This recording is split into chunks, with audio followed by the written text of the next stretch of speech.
Alright, hello everybody. So today I'm going over homework 2, and to start off, we're going to be discussing part 1, where we're going to be going through the idea of closure with the Freenet-Serret principles. So, in case you've never heard of Freenet-Serret before, it's a set of formulas detailing how to get the normal, the tangent, and the binormal vector of any point on a coil. So the tangent is going to be a vector pointing in the direction of the curve. The normal vector will be pointing towards the center of the curve, and then the binormal, which we'll see in just a second, will be the cross product of these two, meaning it's perpendicular to both and pointing out in the third dimension. So, we scroll down right here, you can see where that definition is laid out. And we continue scrolling more. What we can see is how to calculate it with regards to time. So the tangent of time needs r of t, or the derivative of r of t. So r of t is the function that gives us the curve. So here, in an xyz plane, so in 3 dimensions, we have this coil right here, and at any one of these points, right here, there's going to be a normal vector pointing in towards the center, the tangent vector going along the curve, going in the direction of the curve, and a third binormal vector popping out that's perpendicular to both.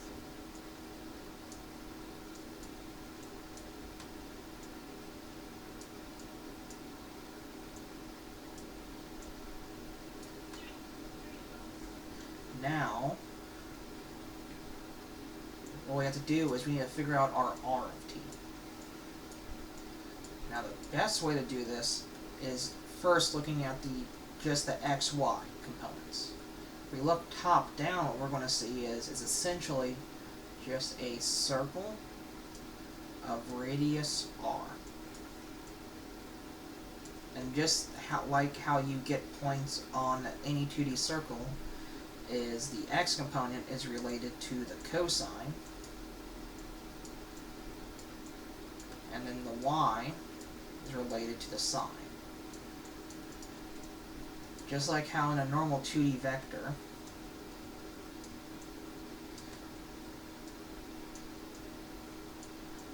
at some angle theta,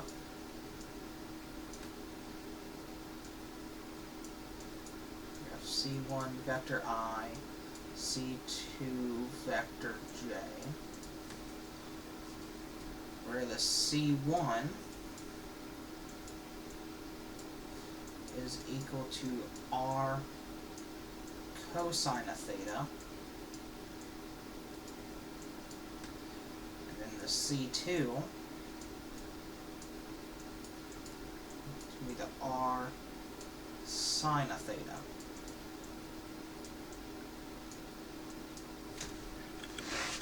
So if you apply this back to our x and y convention, our x is going to be equal to the r cosine of theta.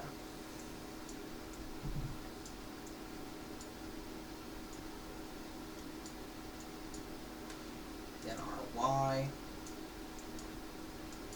r sine of theta. And with that, we have our x and y. Now the only thing we need to figure out is our z.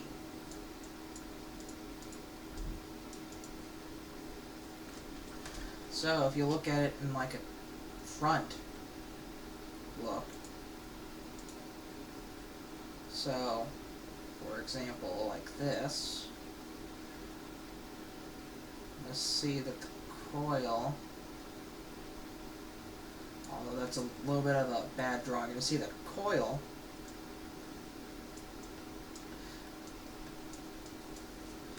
is just multiplying time by a constant. So we're going to call this mz times time.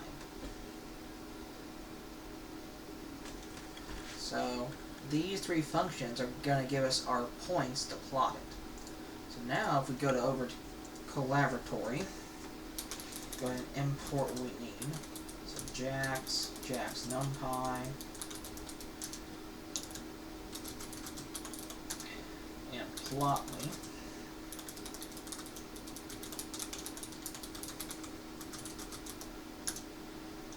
What we end up with is we can now create a helix function to return those points. So at some time t, at some radius r, and at some mz. Let me disconnect and delete that. I think it pulled in my last session. Just make sure we don't get cross-contamination. But just like in the OneNote, so r is the cosine of theta. Now notice I put a t here, but just to make it simpler, our angular rotation is just going to be equal to our time. So at t equals 10 seconds, our theta is going to be equal to 10 radians. Then r equals jmp dot sine of t. Z is just mz times t. Return a jmp array of x, y, and z. So, with that, we have our helix function. Now, to plot it, what we gotta do is r will be a constant. We're just gonna set that as 1 for now. Our mz is also going to be a constant. We're going to set that like 0.5. However, our t is going to change. So we're going to need to use jnp length space. And we're going to set that 0 to 6 pi.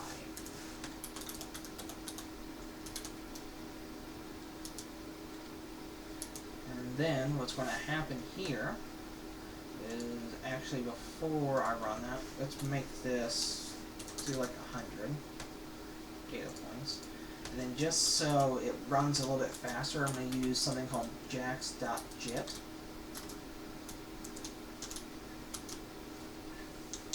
So, well, before I do that, what I want to do is save that. So, if I run it now and time it,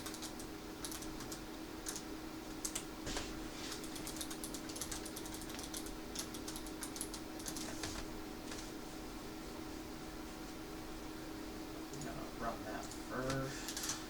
What's that saying? JMP is, if I ran that.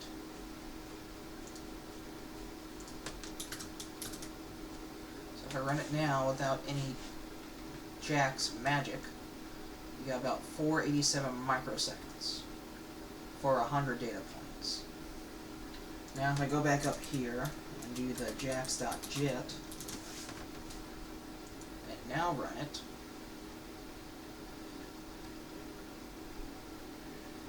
oh, I might have to run it 2 times, but yeah, as you can see, it's already better. It's 7.39 microseconds versus the 487 or the 400 we saw earlier. I'll run it again, see what it does now. A little better. So, just for later when we're doing like thousands of calculations, I'm going to do that there. Helix res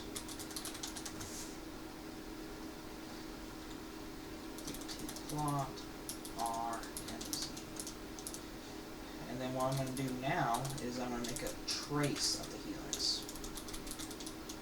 And then to do that, you do go.scatter 3D to make it a 3-dimensional trace, where x is going to be the first row for the first index of the helix res. And Y will be the first index.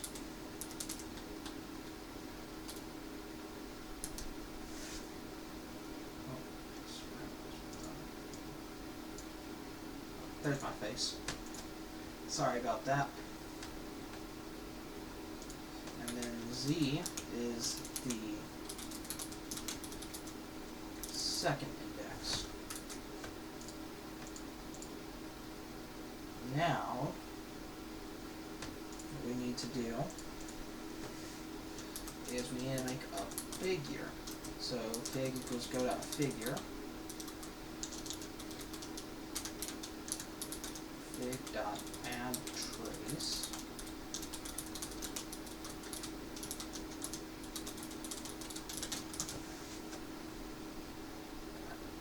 And as you can see,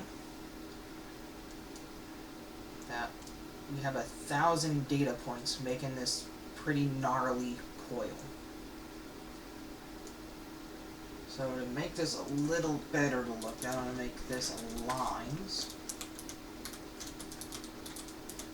And then, what I can do from there is let me make this a different color while I'm at it. So, diff color, make that red.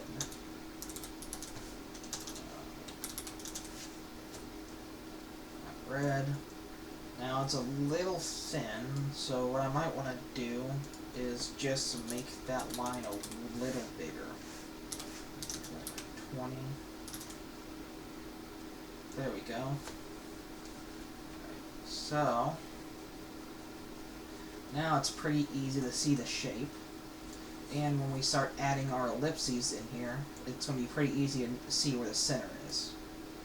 One thing I might want to do is just make a layout.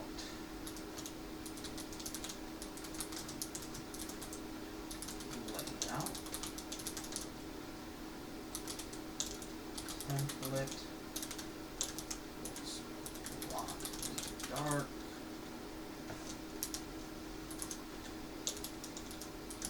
I think that's all I need for now. Oh, I forgot to actually put that in there.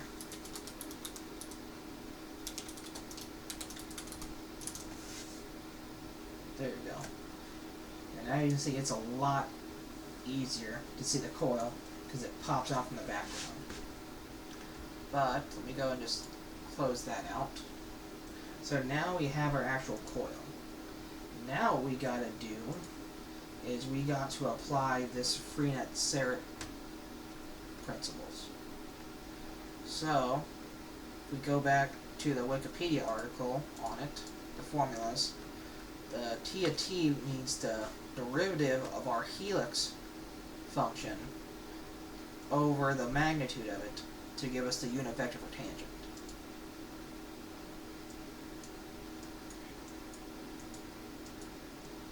So tangent of T equals dr dt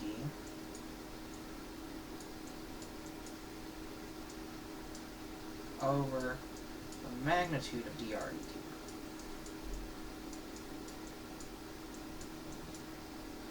And then the normal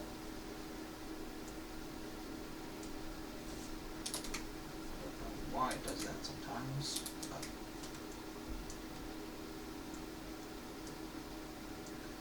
And then the normal vector requires the tangent with respect to time.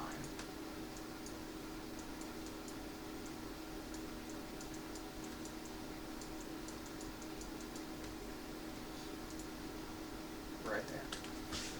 Now the binormal we're going to be worried about when we plot the surface points later on, but right now these two are going to be using for what's called a closure.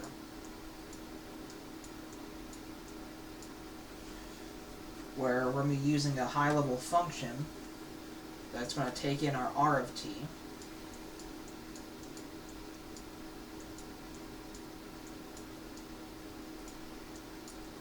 It's going to spit out our tangent of t and our normal of t, which we'll be using later on for multiple things. Back to collaboratory, we need to make that formula. So the f here for the parameter is a function, because we're going to input our r of t to get our tangent and normal.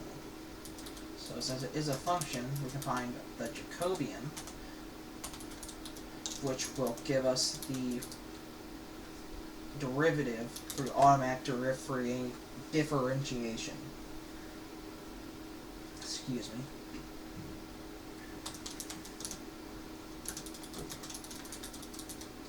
Then with that, we can make our tangent as a function of time. So res equals f dt t turn the f dt res over the magnitude, which we have to use something called norm under JMP's linear algebra module, which will just give us the magnitude of it. And then just like we did with df dt, where we took the Jacobian of that, we're going to take the Jacobian for tangent, because that's what's required for the normal vector calculation. t dt equals x out Jacobian tangent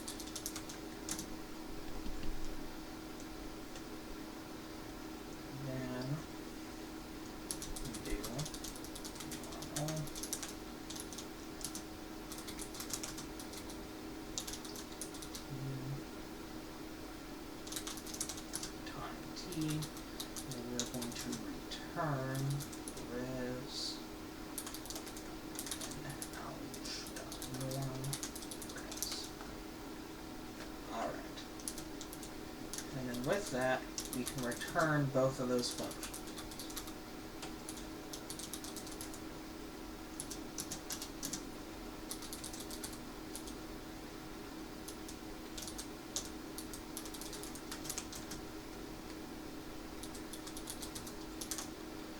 Now, one thing that should be noted is if I just try putting in the helix here, when I go to actually try to use it, so for tangent at time, say 10 seconds, it's going to throw an error. Because right now it's still expecting the other two, the r and the mz. Now to fix that, what we can do is use something called an anonymous function using lambda, that says we only care about the parameter t, and the r and the mz come from the global scope. So if we try that again, at 10 seconds, the tangent has the x, y, z components of 0.486, negative 0.75, and 0.447. Plug this in at 0. The x is that there's no x component, because we go up here, we plot that out. X is at 1, y is 0, 0, meaning it's going directly this way, meaning there is 0 x component for the tangent. If we look at the normal, it should show us the same thing, or something similar.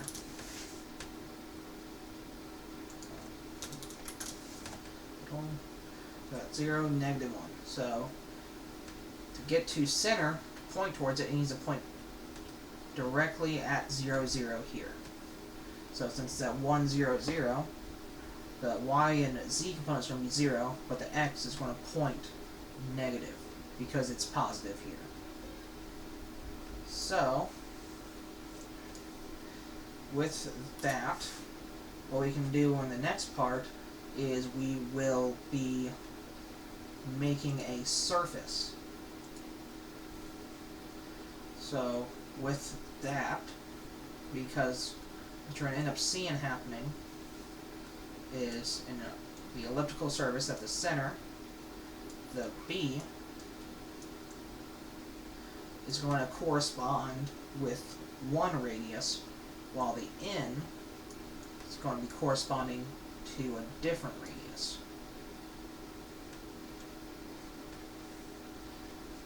So that's why it's important for after we do the Fresnel, that we have to do the cross multiply for the normal and tangent.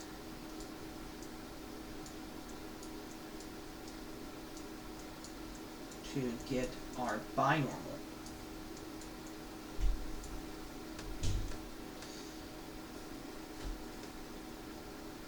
So in the next part, we're going to be going more into depth about this, and then how to plot this and show that on the actual plot here.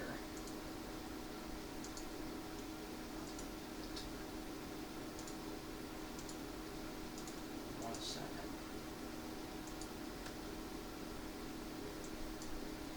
I love when Discord just pops up for no reason. So you just replot the helix real quick. So when we draw the ellipses around here, that's when the binormal and normal vectors will be coming into play.